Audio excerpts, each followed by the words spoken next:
thought it might have been, so she sent me to a guy called Dr. Damish Sinigra. He was at the Apollo Medical Centre at Springwood in those days.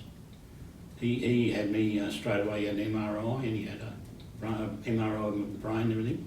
He thought, when he said, yes, you've got Parkinson's, he said, I sent you for the MRI because he said, I thought you might have had water around your brain, and I think he said, I didn't quite get it, but from memory, I think he said, we thought we could drain it off.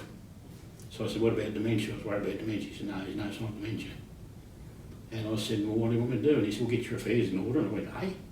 He said, get your affairs in order, but he said, you've probably got for a few years.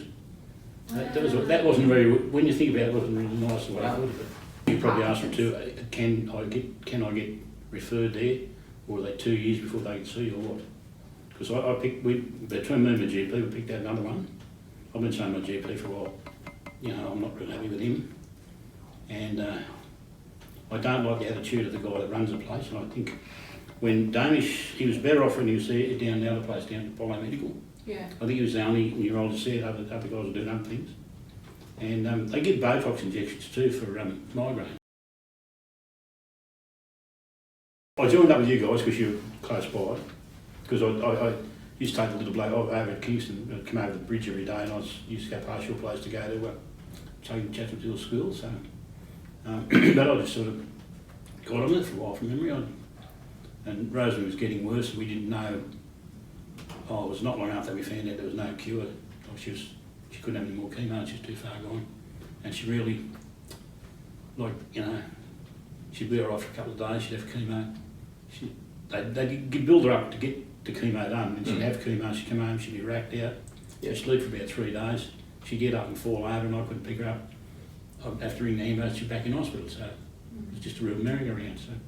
So yeah, I think I joined your mob early in the piece, and I said Dad just lost Rosemary from cancer. She said, do you want a hug? I said, I know, I'll be right. I don't do that now, I take all the hugs I can get. But it was good, you know, it made me feel good. And yeah. I think it was Rachel, young Rachel here, told me about the nurse navigator. And I just sort of, she gave me a note, and I just sort of, yeah, right out. Went away, didn't do anything about it for a while, and I said to my GP, who's not there anymore, but she's really good too. She was Farrah Wilson. She's met across Springwood. She just left, and I've got a new bloke, got trained there, so he's not doing too bad so far. I'll give him full marks. So.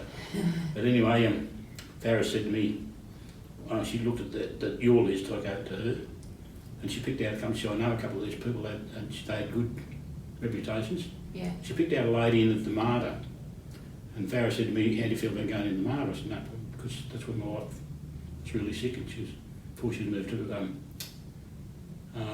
Mount Oliver, they used to call it. Yes. Yeah, no, we knew that, yeah, nothing they could do, so I said, I don't have a problem going back in there again, you know, it's just a hospital to me. And she said, okay, so I rang them up, and Farrah said, if you can get into them, she said, contact them and I'll give you a referral. 2 years. That's no good, you need to see somebody. When you're diagnosed, I think straight away they should steer in the right direction. Whoever the neurologist should, or your GP should steer in the right direction. It's time to make Parkinson's a priority.